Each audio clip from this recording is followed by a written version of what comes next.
O Ludo conseguiu utilizar aqui um poder gigantesco, bom, no sentido até mesmo literal. Isso porque ele achou uma caixa que pertence à série Vigia e então usou ela como personarma. E ela ficou tão poderosa porque possuía aqui um recado e um testamento de um parente antigo do Ludo. Então sim, cada detalhe importa e também é crucial para sabermos o passado do Ludo, ou melhor dizendo, sobre seu pai e seus parentes. Mas antes de continuar explicando tudo o que aconteceu nesses capítulos que eu vou estar trazendo aqui para vocês, do 101 ao 105, eu vou pedir para vocês deixarem o like e se inscrever no canal que não é inscrito, que é bastante importante para mim saber que vocês estão gostando que eu trago aqui Gachakuta no canal, e se vocês quiserem que eu continue trazendo, comenta aí embaixo. Que olha, tá se tornando aqui um dos mangás mais interessantes que eu tô lendo aqui atualmente. Mas enfim, continuando de onde paramos no último vídeo de Gachakuta, eles conseguiram escapar daquele tal túnel, e agora o único perigo não vai ser somente os vândalos, mas também essa besta mosqueada gigantesca. A mesma que tentou atacar aqui, né, o corretor de informações, e não somente ele, mas todo mundo que se aproximava, como se estivesse guardando alguma coisa. Já vi várias bestas mosqueadas antes,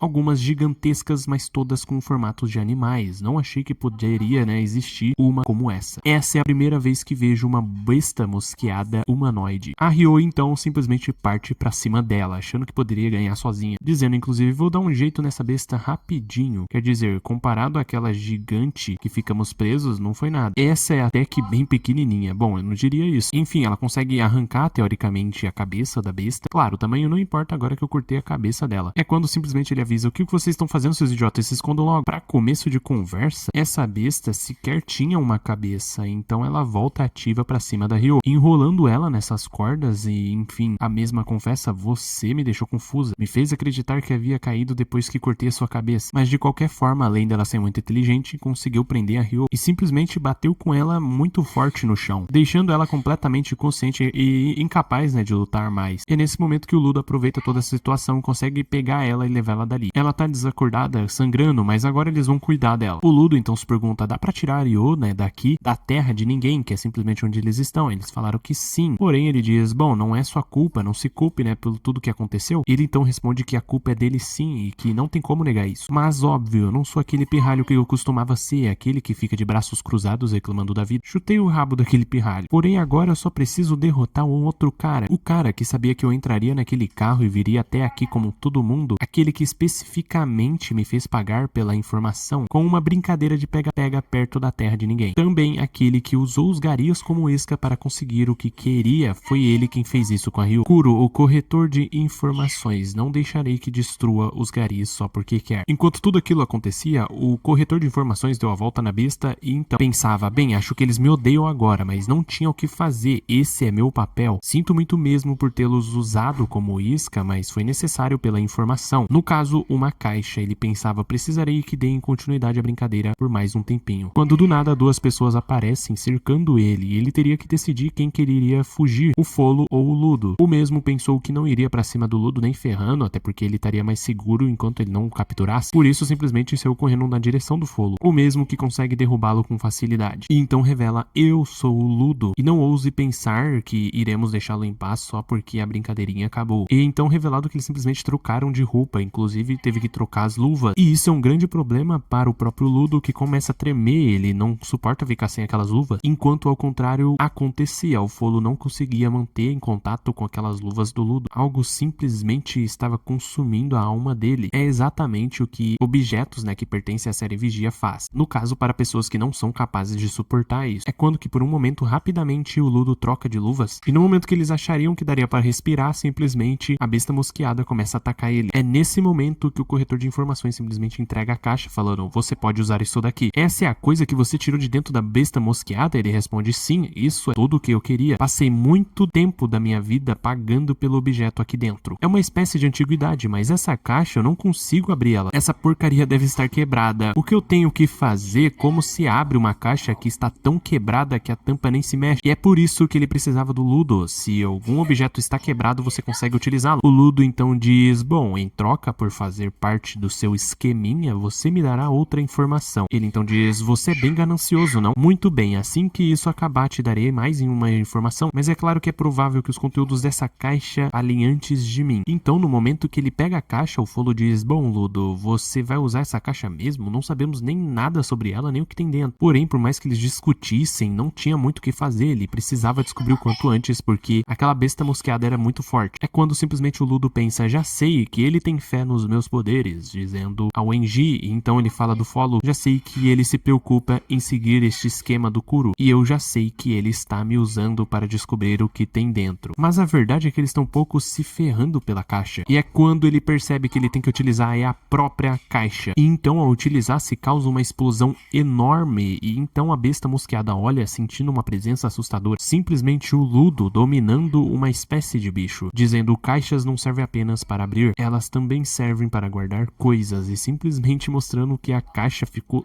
sei lá, umas 10 vezes maior do que aquela besta mosqueada que já era gigante, engolindo completamente a besta, acabando com aquela brincadeirinha com apenas uma engolida, uma bocanhada. Então o Ludo no ápice, né, do seu poder, dizendo prontinho, tudo limpo. Então é nesse momento que é revelado que basicamente dentro daquela caixa era algo muito importante não só para o Kuro, o corretor de informações, e simplesmente para o próprio Ludo. O mesmo que diz aqui, eu esperava que você detivesse, né, a besta mosqueada, não ousei esperar mais que isso. Mas olha só, você criou esse objeto magnífico e derrotou a merda do mundo. O Ludo então diz, não fui eu, por algum motivo, né, não teria conseguido sem esse carinha que ele respondeu aos meus sentimentos facilmente e me ajudou, mas isso vai ser revelado por quê? Basicamente porque lá dentro havia um papel, esse é o último desejo e testamento do Canis Surebrek, o agente funerário, simplesmente um ancestral do Ludo, e quando ele abre o papel, lá está escrito, eu não consegui, fui incapaz de deter os humanos, eu só consegui enterrá-los, minhas queridas crianças, o pai de vocês deve ir para quebrar esse ciclo, então por favor, simplesmente riscado e no fim vivam uma vida feliz. O Ludo se pergunta o que aconteceu com ele. É quando o corretor de informações começa a conversar dizendo, obrigado, fico feliz que tenha chegado ao submundo. O Ludo se pergunta, Kuro, quem é você, né? O que ele é exatamente? O mesmo que responde, minha querida criança, eu usei disso porque a marca do Canis foi talhada no fundo da caixa, no caso, a série Vigia. Sim, isso mesmo, isso aqui faz parte, né, da série Vigia completamente. Então ele começa a conversar ainda, continuando dizendo, fui mais compensado do que esperava. Me permitam abastecê-los com a minha mercadoria, só que nesse momento alguém ataca no fundo. Sim, aquela menina consegue ver a história dos outros falando, sua informação é minha, tocando exatamente no Kuro, ou seja, já era, ela utilizou seu poder. Mas enfim, se vocês querem que eu continue trazendo toda essa história explicando pra vocês, já sabem muito bem o que fazer, o vídeo vai ficando por aqui, até a próxima.